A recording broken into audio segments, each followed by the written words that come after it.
आर्जव का दिन है। आर्जव यानी सरलता। प्रकृति से आप जैसे हैं आप वैसे हैं। कोई बनावट नहीं है, कोई दिखावट नहीं है, कोई सजावट नहीं है, कोई मिलावट नहीं है। जैसे हैं वैसे दिखना, वैसा बोलना, वैसा जीवन बनाना, यह है आर्जव धर्म है। कौन सा धर्म है? आर्जव। एक होता है गन्ना और एक होती है जलेबी। मुंह में पानी तो नहीं आया? एक होता है गन्ना और एक होती है जलेबी। दोनों मीठे होते हैं, लेकिन एक का मीठापन उसका नेचुरल स्वभाव है और एक का मीठापन ऊपर से आया है। बात समझ में आई कि नहीं आई? गन्ने का जो स्वभाव है वो मीठापन है, जलेबी का स्वभाव नहीं है, उसमें ऊपर से डाला गया है। तो जितनी मिलावट करी जाती है ऊपर से वो मायाचारी कहलाती है। बात समझ में आई कि नहीं?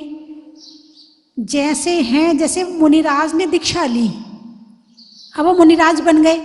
अब वो जैसे हैं वैसे हैं, अब कोई मिलावट नहीं है।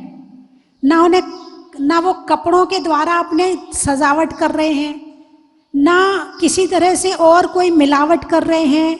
ये आर्जव धर्म है। जैसे हैं वैसे दिख रही है, जैसा है वैसा दिखना, वैसा सोचना, वैसा बोलना आर्जव धर्म कहलाता है। आर्जव यानी सरलता, सहजता। जो है सो है, जैसे हैं सो हैं। लेकिन क्या आज का संसार ऐसा है? लोग क्या कहेंगे? अच्छी साड़ी नहीं पहनेंगे तो क्या कहेंगे लोग? ब्यूटी पार्लर से अपने बाल नहीं बनवाएंगे तो लोग क्या कहेंगे? ऐसे बाल रखती है, हैं? क्रीम पाउडर नहीं लगाएंगे तो इसके घर में क्रीम पाउडर भी नहीं है, इतना भी नहीं करती है, लोग क्या कहेंगे?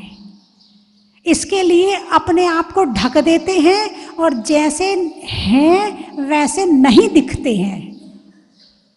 इसका नाम है, अरे बोलिए ना, मायाचारी।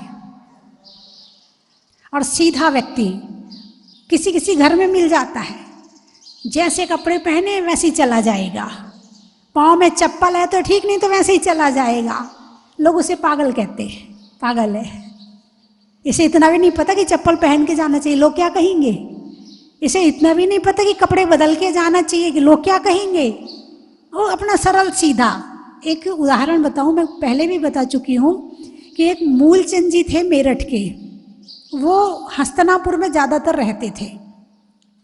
साधुओं का चौका लगाना, विहार करवाना, सेवा करना, खूब पैसा खर्च करते थे और खूब उनकी अच्छी भावना थी। बड़ा उनका नाम था, बोले हस्तिनापुर में मूलचंद जी हैं, हस्तिनापुर में मूलचंद जी हैं, जहाँ देखो उनके नाम की चर्चा। तो मैं भी हस्तिनापुर जब गई तो मैंने सोचा भाई मूलचंद जी कोई हैं, आएंगे। अब एक व्यक्ति आया, आँख में सुरमा लगा, आधी टांग का पजामा और वो जो बंडी पहनते हैं जो पुराने लोग, वो जेब वाली वो बंडी पहने, आए, वंदामी करे, चले गए। अब मुझे क्या पता कौन भाई, इतना नाम सुन रहे तो कोई जरा चमक धमक वाला आदमी होगा। फिर उनके साथ फिर दोबारा आए दूसरे दिन, एक आदमी साथ में आए, बोले माता जी ये मूलचंद जी हैं। अच्छा, जरूरी नहीं है कि चमक धमक करोगे तभी आपका नाम होगा, तभी आपको अच्छा कहा जाएगा। आप काम अच्छा करोगे तो पजामे वाले होकर भी अच्छे कहलाओगे, और काम अच्छा नहीं करोगे तो पैंट वाले होकर भी कुछ नहीं कहलाओगे। बात समझ में आई कि नहीं आई? अच्छे होने के लिए अच्छे कपड़ों का होना जरूरी नहीं है, अच्छा होने के लिए कपड़ों का होना भी जरूरी नहीं है।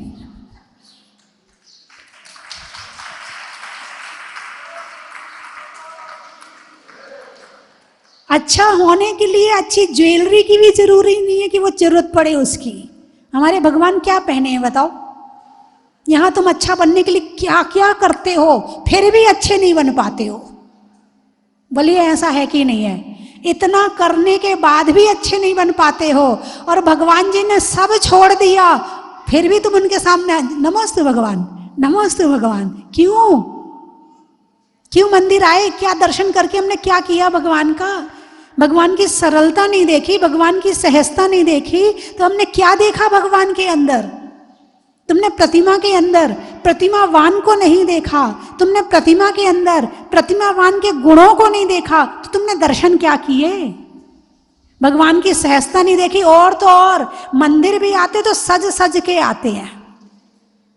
क्षमा के दिन ये साड़ी पहनना है, मारदव के दिन ये पहनना है, अनंत चतुर्दशी को भीड़ रहती भाई, उस दिन ये वाली पहनना है, कलशाभिषेक में ये वाली पहनना है।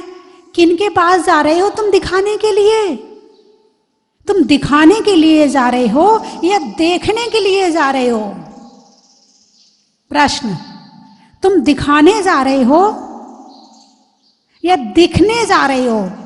क्या किस लिए जा रहे हैं मंदिर? बोलिए उद्देश्य क्या है मंदिर जाने का? अरे बोलिए, आप लोग मंदिर जाते हैं? उठाइए हाथ, कौन कौन जाता है?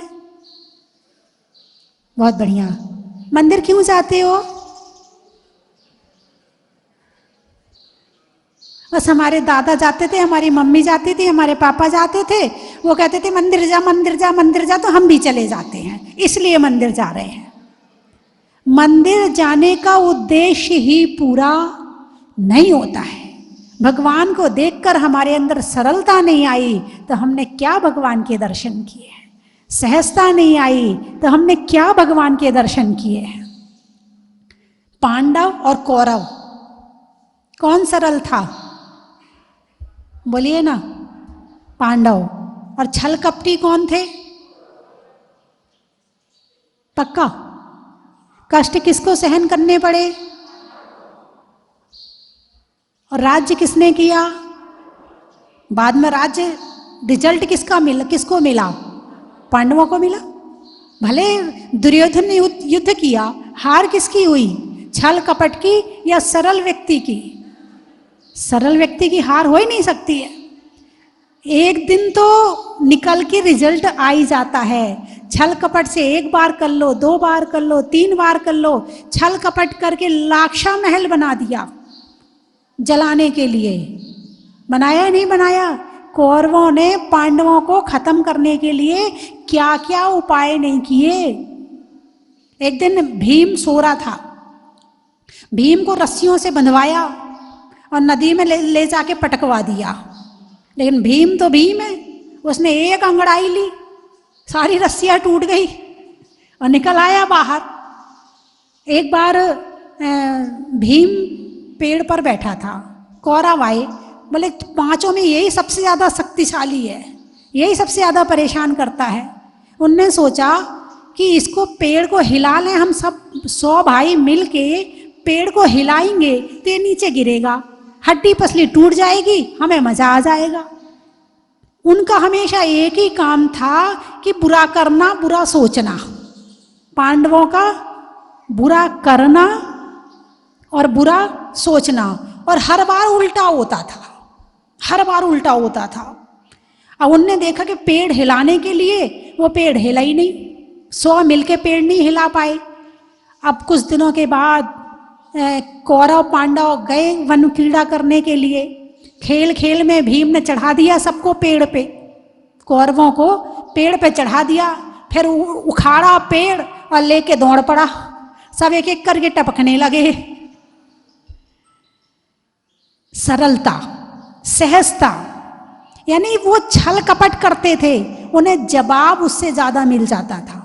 वो छल कपट नहीं करते थे, वो साक्षात करते थे। लाक्षा महल में जलाने के बाद भी वो जले नहीं। सरल व्यक्ति पुण्यात्मा। आपने देखा होगा बड़े बड़े लोगों को, बड़े बड़े लोग जितने होते हैं ज्यादा से ज्यादा सरल होते हैं। आप ने करना, एक ड्राइवर होता है और एक मालिक होता है। ड्राइवर तो ऐसा रहता है बिल्कुल, चैन भी भले ना हो पहनने के लिए, मगर पीतल की पहनेगा जरूर।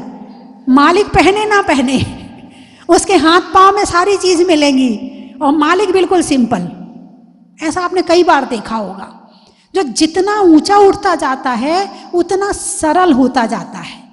आपने देखा सुई में जब धागा डालते हैं तो कौन सा वाला धागा सुई में जाता, टेढ़ा मेढ़ा या सीधा वाला है? जब सुई में धागा डालते कैसे डालते? यूं, बिल्कुल आंख वहीं, हाथ स्थिर, मुंह, किसी से बातचीत भी कर रहे होंगे तो चुप हो जाइए, चुप हो जाए 2 मिनट, सुई में धागा डालना है। फिर धागा डाला, नहीं गया, फिर उस सुई के जो धागा का मुखड़ा है ना उसको फिर सीधा किया, फिर डाला, वो टेढ़ा हो गया, वो फिर सीधा किया उसको। जब बिल्कुल सीधा और बढ़िया हो जाता है तब सुई में धागा जाता है। इसी तरह इंसान जब सीधा और सरल हो जाता है तभी उसके अंदर धर्म जाता है, उसके पहले धर्म जाता ही नहीं। धर्म करते दिखते तो हैं मगर धर्म होता नहीं है। धर्मात्मा होने के लिए सरल होना सबसे ज्यादा जरूरी है। और सरल व्यक्ति अपने आप में खुश है, उसे किसी की जरूरत नहीं है। टेढ़े मेढ़े को तो सबकी जरूरत है, हर तरह की जरूरत है, लेकिन सरल सीधा व्यक्ति शांति से रहता है। भाई जो हो गया सो ठीक है, नहीं हो गया सो कोई बात नहीं है। भाई काम 2 तरीके से होता है। एक व्यक्ति है काम हो जाए तो ठीक है और नहीं हो जाए तो कोई बात नहीं। दूसरा व्यक्ति काम तो होना चाहिए, चाहे किसी तरह से करूं, चाहे मायाचारी करनी पड़े, चाहे छल कपट करना पड़े, चाहे झूठ बोलना पड़े, चाहे कुछ भी करना पड़े, काम तो करके रहूंगा। बात समझ में आई कि नहीं? काम 2 तरह से हुआ है। आप लोग कौन से वाला काम करते हो, पहला वाला कि दूसरा वाला? हैं? कितने सीधे लोग हैं, बड़ा अच्छा लगा। इतने सीधे लोग बैठे हैं यहाँ पर, मुझे बड़ा आनंद आ रहा है आपको देखकर। सीधा आप लाइन खींचते हो ना, तो लाइन खींचने के लिए सीधी लाइन खींचना सरल है या टेढ़ी लाइन खींचना सरल है? हैं? टेढ़ी लाइन खींचना सरल है, सीधी खींचना सरल है? जरा अभी खींच के दिखाओ। यदि टेढ़ी लाइन खींचना हो तो एक बच्चा भी खींच देगा, और सीधी लाइन खींचना हो तो स्केल चाहिए, चौकी चाहिए, डायरी भी बढ़िया वाली चाहिए जो टेढ़ी मेढ़ी ना हो, जो ऊंची नीची ना हो, वो भी चाहिए। उसके बाद हाथ सधा हुआ चाहिए और आंखें सधी हुई चाहिए, फिर स्केल, फिर हाथ, फिर यूं करके सीधी रेखा खींचेंगे। और टेढ़ी रेखा खींचनी हो तो मतलब समझ गए? क्या समझे? सीधा होना कठिन है और टेढ़ा होना, इसलिए सरल काम हो जाते हैं। सांप चलता है ना तो ऐसे ऐसे चलता है, लहरा के चलता है। आपने कभी देखा सांप को चलते चलते? ऐसे ऐसे ऐसे ऐसे, ऐसे चलता है। और जब अपने बिल में जाता है तो बिल्कुल सीधे होके जाता है, वहां टेढ़ा मेढ़ा नहीं जाता, वहां बिल्कुल सीधे होके जाता है। इसका मतलब संसार की चाल टेढ़ी मेढ़ी है। संसार में रहना है, संसारिक काम कर रहे हो, वहां पर जो चाल रहेगी वो टेढ़ी है। लेकिन जब भी धर्म में प्रवेश होगा तो सरलता से ही होगा, टेढ़ेपन से होने वाला नहीं है। सरल गरल को शीघ्र हटाए, जिसका मन सीधा हो जाता सीधे मोक्षपुरी को जाता। मोक्ष का रास्ता सीधा है या टेढ़ा है? सीधा है। और संसार का रास्ता आपको कहाँ जाना है?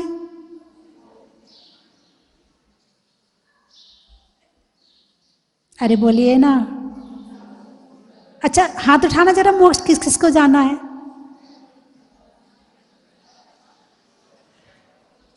कुछ लोग तो हाथ उठा रहे हैं, ऐसी बात नहीं है, मोक्ष वाले भी बैठे हैं जो धर्म को समझते हैं, जानते हैं, सुख को समझते हैं, वो हाथ उठा रहे हैं। और जो नहीं समझते हैं बस ठीक है माता जी, हम तो अठई ठीक है, अठई परिवार हमारा है, बीवी बच्चे परिवार है, हम तो उसमें ही खुश हैं। अब सुन लो परिणाम मायाचारी का। तत्वार सूत्र पढ़ा है? 6वें अध्याय में आचार्य उमा स्वामी ने कहा है, माया त्रियज्ञो नस्य, मायाचारी करने वाला त्रियंच गति में जाता है। यदि एक कील टेढ़ी हो ना, कील जो दीवार में लगाते हैं टेढ़ी हो और दीवार में लगाना है, तो फिर क्या करते हैं, उस कील के साथ में क्या व्यवहार करते हैं, उसे ठोक ठोक के सीधी करते हैं ना, फिर वो दीवार में जाती है। यानी मायाचारी करने वाले को ठुकना पड़ता है, पिटना पड़ता है। और ज्यादा मायाचारी रहेगी तो त्रियंच गति में जाना पड़ता है।